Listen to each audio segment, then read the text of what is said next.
अगर व्यक्ति शिक्षा से पहले संस्कार, व्यापार से पहले व्यवहार और भगवान से पहले माता पिता को पहचान ले तो जिंदगी में कभी कोई कठिनाई नहीं आएगी। फल की अभिलाषा छोड़कर कर्म करने वाला पुरुष ही अपने जीवन को सफल बनाता है। गीता में प्रभु श्री कृष्ण ने कहा है, जो लोग तुम्हारी बुराई करते हैं वो करेंगे ही, चाहे तुम अच्छा करो या बुरा करो। इसलिए शांत रहकर अपना कर्म करते रहो। निंदा से मत घबराओ। निंदा उसी की होती है जो जिंदा है। मरने के बाद तो सिर्फ तारीफ होती है। बीते हुए कल और आने वाले कल की चिंता नहीं करनी चाहिए, क्योंकि जो होना है वही होगा। जो होता है अच्छा ही होता है। इसलिए वर्तमान का आनंद लो। जिसमें जिज्ञासा है उसे ही ज्ञान मिल सकता है।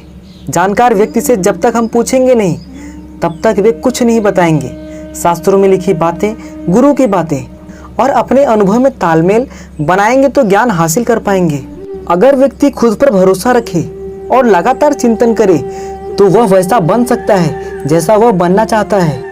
जिस व्यक्ति की दिनचर्या और खान पान संतुलित है, जो अनुशासन में रहता है, ऐसे लोग दुखों से और रोगों से दूर रहते हैं। अच्छे स्वास्थ्य के लिए सात्विक चीजें खानी चाहिए। ज्यादा हंसने और बोलने वाला व्यक्ति अगर चुप हो जाए तो समझ लेना वह भीतर से टूट चुका है। परेशानी आने से इंसान अकेला तो हो जाता है, पर उस समय इंसान को यह जरूर पता चल जाता है कौन उसके साथ है और कौन नहीं। वह सब कुछ करो जो तुम्हें करना है, लेकिन लालच से नहीं, अहंकार से नहीं, वासना से नहीं, ईर्ष्या से नहीं, बल्कि प्रेम, करुणा, नम्रता और भक्ति के साथ करो। इस संसार में सबसे बड़ी संपत्ति बुद्धि है। सबसे अच्छा हथियार धैर्य है। सबसे अच्छी सुरक्षा विश्वास है। सबसे बढ़िया दवा हंसी। और आश्चर्य की बात तो यह है कि ये सभी निःशुल्क है। आशा और विश्वास कभी गलत नहीं होते। ये हम पर निर्भर करता है कि हमने आशा किससे की और विश्वास किस पर किया। सोच अच्छी रखो, लोग अपने आप अच्छे लगने लगेंगे। नीयत अच्छी रखो, काम अपने आप ठीक होने लगेंगे। अपमान का बदला झगड़े या लड़ाई से नहीं लिया जाता, बल्कि शांति से कामयाब होकर लिया जाता है। परिवर्तन संसार का नियम है। यहाँ सब बदलता रहता है। इसलिए सुख दुख, लाभ हानि, जय पराजय, मान अपमान आदि में एक भाव से स्थिर रहकर हम जीवन का आनंद ले सकते हैं। समय कभी नहीं रुकता। आज यदि बुरा चल रहा है तो कल अवश्य अच्छा आएगा। मनुष्य कितना भी गोरा क्यों ना हो, परंतु उसकी परछाई सदैव काली ही होती है।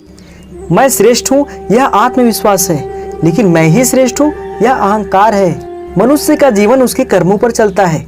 जैसा कर्म होता है वैसा उसका जीवन होता है। एक बार माफ करके अच्छे बन जाओ, परंतु दोबारा उसी इंसान पर भरोसा करके बेवकूफ कभी न बनो। जीवन में आधे दुख इस वजह से आते हैं क्योंकि हमने उनसे आशाएं रखी जिनसे हमें नहीं रखनी चाहिए थी।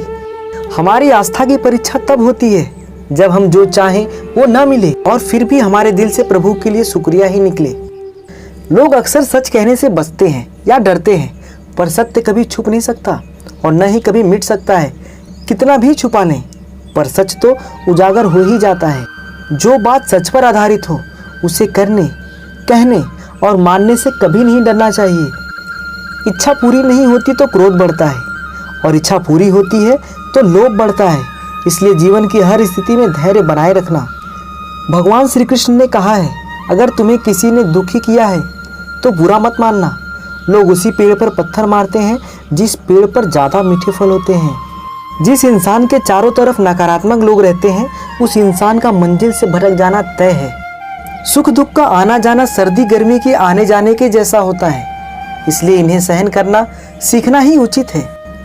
कर्म का फल व्यक्ति को उसी तरह ढूंढ लेता है जैसे कोई बछड़ा सैकड़ों गायों के बीच में अपनी माँ को ढूंढ लेता है। व्यक्ति कर्म करने से कभी छुटकारा नहीं पा सकता, इसलिए तुम्हें हमेशा कर्म करते रहना चाहिए, क्योंकि कर्म के बिना तुम्हारे शरीर का निर्वाह भी नहीं हो सकता। मनुष्य को फल की इच्छा छोड़कर कर्म पर ध्यान देना चाहिए। मनुष्य जैसा कर्म करता है उसे फल भी उसके अनुरूप ही मिलता है, इसलिए व्यक्ति को अच्छे कर्म करते रहना चाहिए। तुम्हें तुमसे बेहतर कोई नहीं जान सकता, इसलिए स्वयं का आकलन करना बेहद जरूरी है।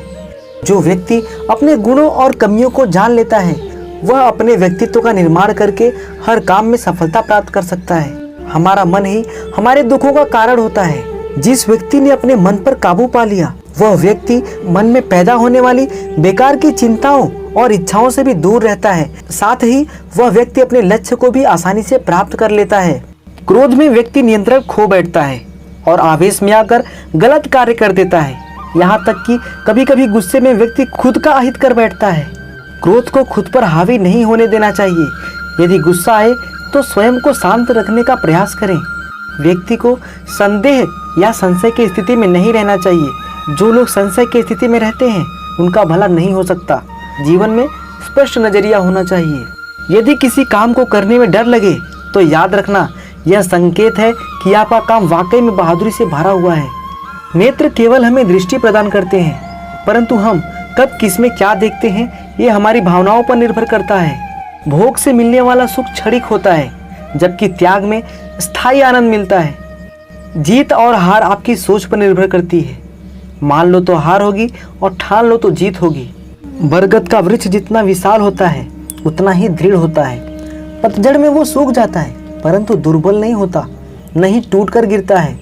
मगर इसके विपरीत अगर दलदल में उपजे वृक्षों की बात करें तो वो दिखने में तो बहुत बड़े होते हैं। पतझड़ के आने जाने से उन्हें कोई फर्क नहीं पड़ता, वो सदा हरे भरे रहते हैं, परंतु वो इतने कमजोर होते हैं कि जल धारण के जरा से वेग से ही गिर जाते हैं। मगर क्या आपने कभी ये सोचा है कि ऐसा क्यों होता है? इसका कारण क्या है? इसका कारण है जड़ें। जिसकी जड़ें दृढ़ भूमि में हो वह हर प्रकार की ऋतुओं को सह लेता है। इसके विपरीत जिसकी जड़ें दलदल में हो वो अपने आप को उन जड़ों के अनुरूप दुर्लभ बना लेता है। कुछ ऐसा ही होता है मनुष्य, जो अधर्म, असत्य, कुकर्म पर उपजा होता है वो समय की एक मार भी नहीं सह पाता। और जो मनुष्य सत्य से उपजा हो वो अपने जीवन की हर समस्या को पार कर जाता है। हमारे जीवन में मित्र और शत्रु बड़ा महत्व रखते हैं। अगर गंभीरता से सोचा जाए तो कोई ऐसा क्षण नहीं जब हम अपने मित्रों और शत्रुओं के बारे में न सोचते हों। हमारा हर कार्य या तो हमारे मित्रों के हित के लिए होता है या अहित के लिए। हम हर स्थान पर अपने मित्रों के साथ होते हैं या शत्रुओं के साथ।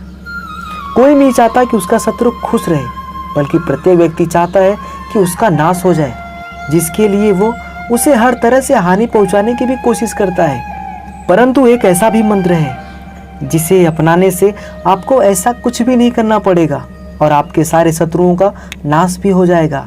और वो मंत्र है शत्रु को मित्र बनाना। जी हाँ, अगर हम अपने सारे शत्रुओं को मित्र बना लें तो जीवन खुद ही सरल हो जाएगा।